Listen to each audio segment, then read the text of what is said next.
Bonjour à tous et bienvenue sur Crypto Flash, la chaîne de l'actualité crypto. Aujourd'hui, on va bien sûr parler de la baisse du marché crypto. Il se passe pas mal de choses en ce moment, donc on va décrypter le sujet. Je vais aussi vous parler de Ethereum. Ethereum, qu'est-ce qui se passe avec Ethereum? La Shadow Fork a eu lieu, donc je vais vous expliquer est-ce que ça s'est bien passé, est-ce que c'est mal passé, quels sont les bugs qui ont eu lieu.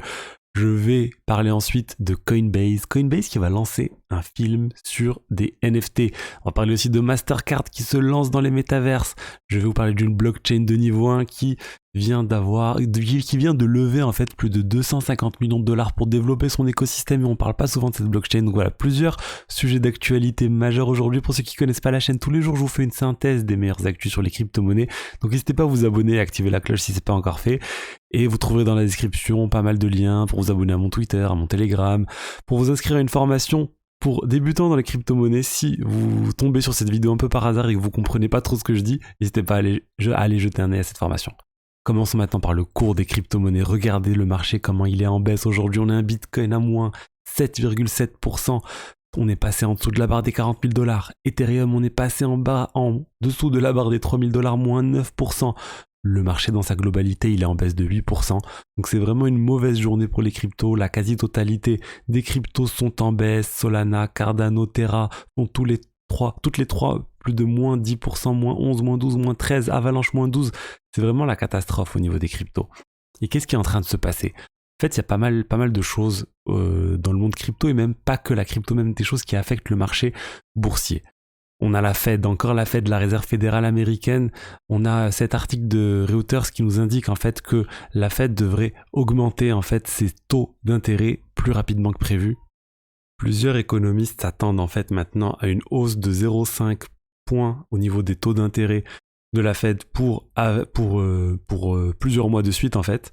Donc ça veut dire qu'on s'attend vraiment à mai et juin une hausse de 0,5 points encore. Les gens, ça inquiète les marchés en fait, cette hausse des taux d'intérêt de la Fed.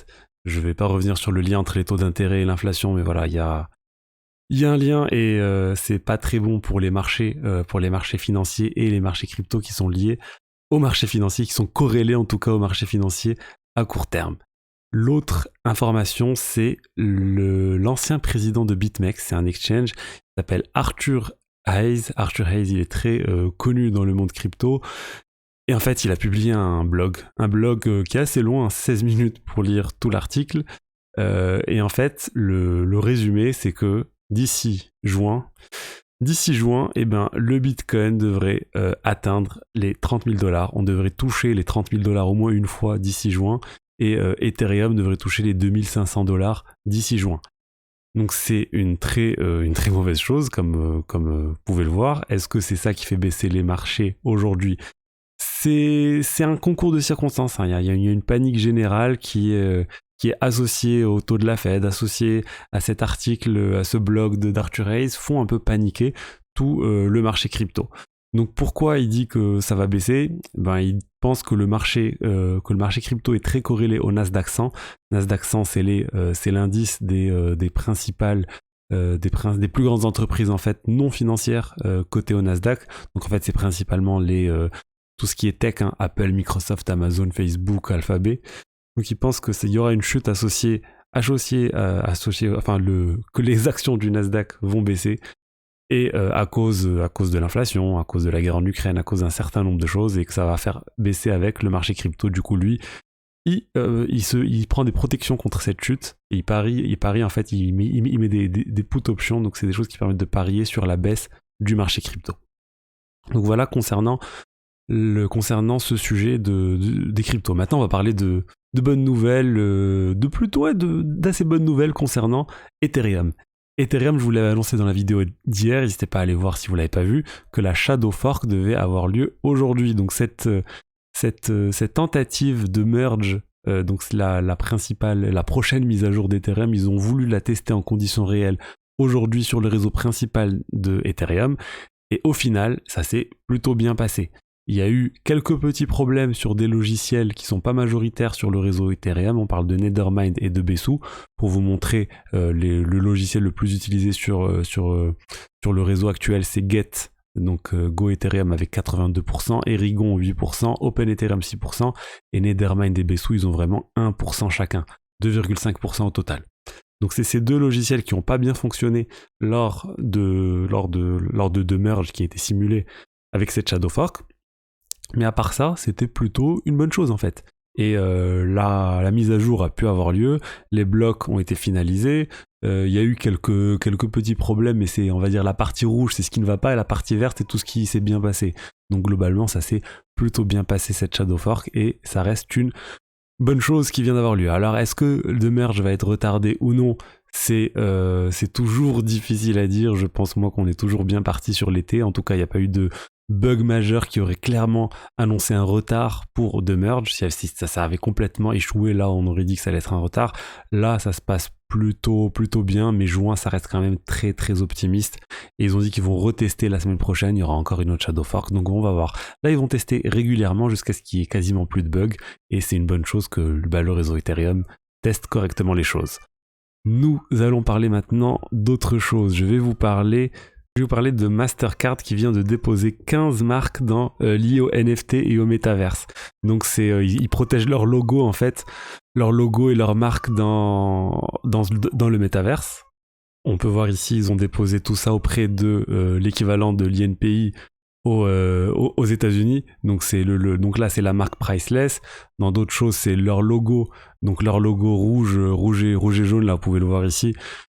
Voilà, ce logo qu'on connaît bien, mais en fait ils se disent, pour être sûr, pour pas avoir de problème si jamais ils souhaitent un jour aller sur le métaverse, et ben voilà, ils ont déposé tout ça niveau métaverse pour vraiment être protégés contre plein de choses qui peuvent arriver, contre des gens qui veulent squatter la marque ou d'autres choses. Du coup ils sont plus protégés. Ça montre en fait que ils arrivent probablement bientôt sur les métaverses, sur des sandbox, sur des Decentraland, on ne sait pas lequel, mais en tout cas ça approche. On va parler maintenant de Toncoin, T-O-N-Coin, c'est une blockchain de niveau 1 qui vient de lever 250 millions de dollars pour développer un peu tout l'écosystème DEX, NFT, tout l'écosystème crypto, tout l'écosystème d'applications décentralisées autour de cette blockchain. Pour ceux qui ne savent pas, c'était initialement la crypto-monnaie de l'application Telegram. Finalement, c'est plus directement lié à Telegram, c'est plus la communauté maintenant qu'ils développent. Ils ont eu des problèmes avec la SEC. Lorsqu'ils ont voulu lancer ça, ils ont lancé une ICO qui a récolté plus d'1,5 milliard de dollars, mais ils ont eu des problèmes du coup. Là, c'est plus lié à Telegram, mais il y a quand même pas mal de liens, toujours avec Telegram quand même.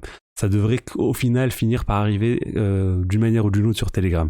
Et en fait, ils ont annoncé du coup les 250 millions qui ont été levés auprès d'investisseurs majeurs, et aussi ils ont annoncé que 3 pays différents, donc le Cameroun, la République démocratique du Congo et je sais plus c'est quoi l'autre pays, mais voilà, 3 pays différents ont allé travailler sur cette blockchain, allaient lancer des stablecoins ou allaient lancer un certain nombre de choses sur cette blockchain.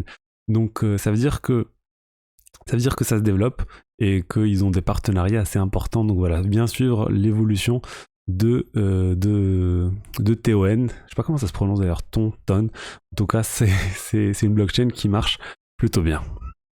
Pour finir, je voulais vous parler de Coinbase. Coinbase qui va lancer un film en 3 parties sur les NFT Bored Ape Yacht Club. C'est assez incroyable ce qu'ils sont en train de faire. On va voir que ça va sortir déjà sur le site de Coinbase, là sur degentrilogy.com. Si vous avez un Bored Ape, vous pouvez connecter votre wallet dès maintenant et essayer de voir si participer au casting. En fait, il y a plusieurs places pour des rôles dans ce film avec les NFT en question, voir ce que ça va donner, est-ce que ça va être en image de synthèse, est-ce que ça va être en mode dessin animé, c'est pas très clair comment ça va être, mais en tout cas c'est collaboratif pour l'instant. Et voilà, ça va commencer par les Bored Ape Yacht Club, on aura sûrement les Mutant Ape Yacht Club après selon Coinbase, donc selon plutôt le projet selon Yuga Labs en fait. Donc c'est assez étrange, c'est la première fois qu'on voit autant un film tout simplement qui va être créé à partir de NFT. Donc on va voir ça bientôt, très bientôt. Donc je vous dis, c'était tout pour les actualités de la journée. J'espère que le contenu vous a plu. Si c'est le cas, alors n'hésitez pas à vous abonner, à liker, à commenter. Et je vous dis à demain pour la suite. Au revoir.